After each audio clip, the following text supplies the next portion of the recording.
BMC के अनुसार मुंबई में कोरोना की तीसरी लहर आना तय है। अगले महीने भी तीसरी लहर दस्तक दे सकती है, लेकिन राहत की बात सिर्फ यह है कि तीसरी लहर दूसरी लहर की तरह खतरनाक नहीं होगी।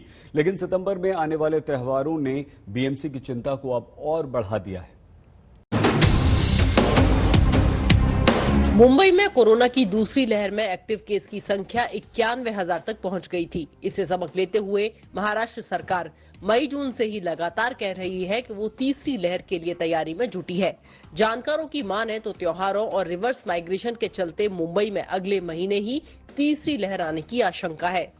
सितंबर में 10 दिन चलने वाला त्योहार गणेशोत्सव आ रहा है। 2020 में भी सितंबर में गणेशोत्सव के बाद कोरोना के मामले काफी बढ़ गए थे। इसके अलावा दूसरी लहर के बाद जो प्रवासी मजदूर अपने घरों को लौट गए थे, वो आने वाले हफ्तों में तेजी से वापस लौटेंगे। पर सरकार को उम्मीद है कि तीसरी लहर दूसरी लहर की तरह भयानक नहीं होगी और कोरोना के मामले पहली और दूसरी लहर के बीच आएंगे।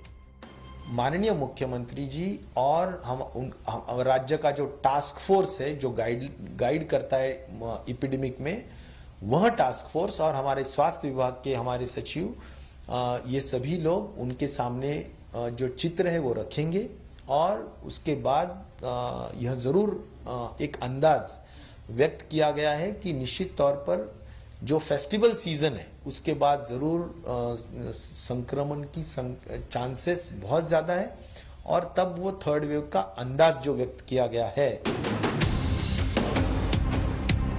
तीसरी लहर में कम केस आने की जो संभावना जताई जा रही है, उसके पीछे बड़ा कारक है वैक्सीनेशन, जो पहली लहर में तो था ही नहीं और दूसरी लहर के दौरान भी बहुत सीमित था।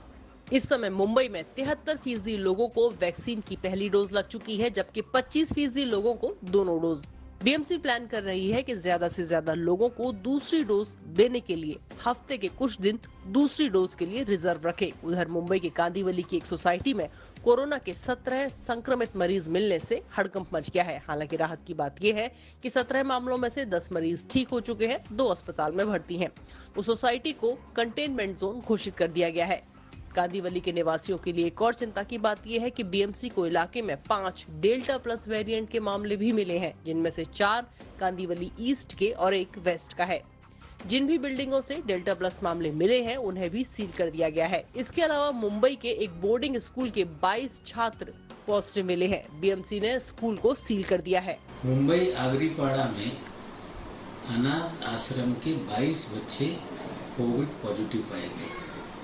सरकार की तरफ से इस तरह के जो ऑर्फनेज हैं वहाँ पे समय समय पर RT-PCR टेस्ट कराया जाता है।